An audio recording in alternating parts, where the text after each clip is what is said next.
Welcome to the Rugby Obsession Deep Dive. Great to be here. You, like a lot of rugby fans out there, have really been getting into this whole debate, haven't you? Who's going to wear that Springbok number 10 jersey for the really big tests this season? Yeah, it's the hot topic, isn't it? That fly half position is always crucial. Absolutely. And you sent over some fascinating material, this article. It looks like it's from April 21st, 2025. We're going to dive into that, unpack the contenders, the factors, basically see what your source is highlighting. Sounds good. It really lays out the intensifying competition quite well. And just before we jump right in, folks, if you like these kinds of in-depth discussions, make sure you hit subscribe on Rugby Obsession. You won't want to miss out. Definitely. Okay, so this article, Yeah, it really hammers home just how competitive that spot has become. Yeah. It's a good problem to have, I suppose. It is a great problem. So let's get into the specifics from your article. Yeah. First big thing it mentions, Handre Pollard. He's coming back to the Bulls. And the article suggests, pretty strongly actually, that he is determined, absolutely set on getting that first choice Bokke jersey back for the main events. What's your reading of that ambition? Well, it's significant, isn't it? Yeah. Pollard isn't just, easing back in. The article frames it like he's laying down a marker. He's got the experience, the World Cup medals. Right. And he wants that starting role back. It sets up a really compelling narrative. A seasoned pro looking to reassert himself. And right there, the article immediately pivots to the challenge. It calls Sacha Feinberg-Mngomezulu Pollard's fiercest competition. Yeah, that phrasing stood out. Fiercest competition. And you can see why, can't you? Especially with his recent focus purely on fly half for the Stormers. And then that performance last weekend against Canuck, your source calls it sensational. A hat trick. The hat trick, yeah. Sensational is probably the right word. It wasn't just the tries, was it? It was how he scored them, how he controlled things. Exactly. What did that performance highlighted like that in your source really tell you about where he's at? It suggests a real leap in maturity, I think.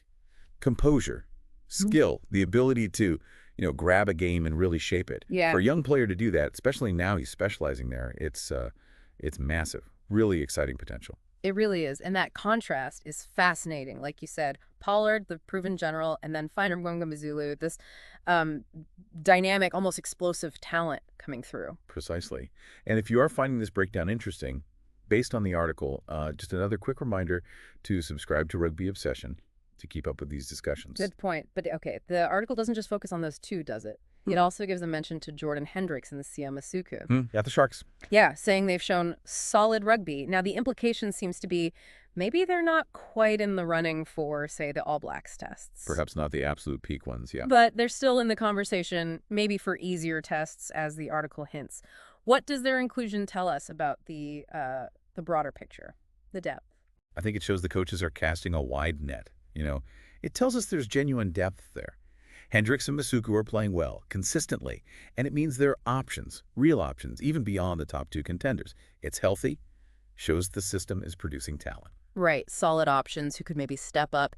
And then, just to make things really interesting, your article throws another name back into the mix, reminding us about Manie Libbok. Ah, yes, Libbok.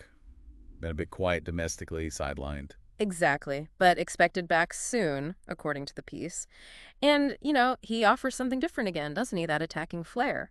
The article suggests he'll be pushing hard to remind the coaches what he can do. He absolutely will. Libbok's return, it adds another dimension entirely. Different style of player, different strength, means the coaches could potentially tailor their fly half choice depending on the opposition, the game plan. It complicates the decision, but in a good way. Yeah. More quality choices.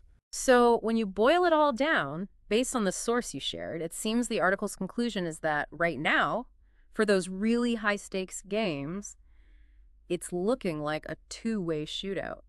Feinberg-Mngomezulu versus Pollard. Yeah, that seems to be the main takeaway from the piece. The narrative it builds is very much around that head-to-head, the young gun versus the experienced campaigner. It makes for great debate, doesn't it? It really does, for arguably the most vital position on the pitch. And that leads perfectly into the question the article itself asks right at the end. Who do you think should start at 10 for the Springboks? Throws it out there. And we genuinely want to know what you, our listeners, think too.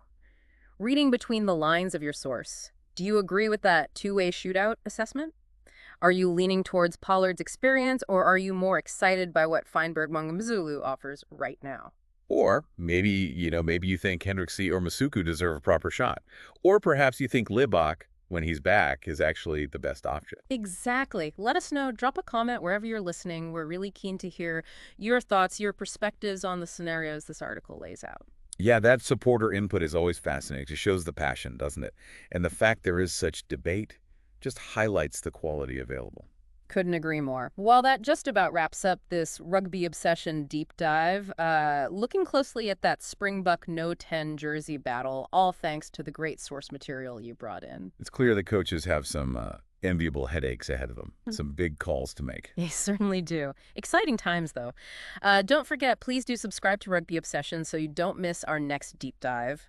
We'll be tackling another key rugby topic you care about. Absolutely. Thanks for tuning in. Thank you for listening to the Rugby Obsession Deep Dive, and we'll look forward to listening to our next episode.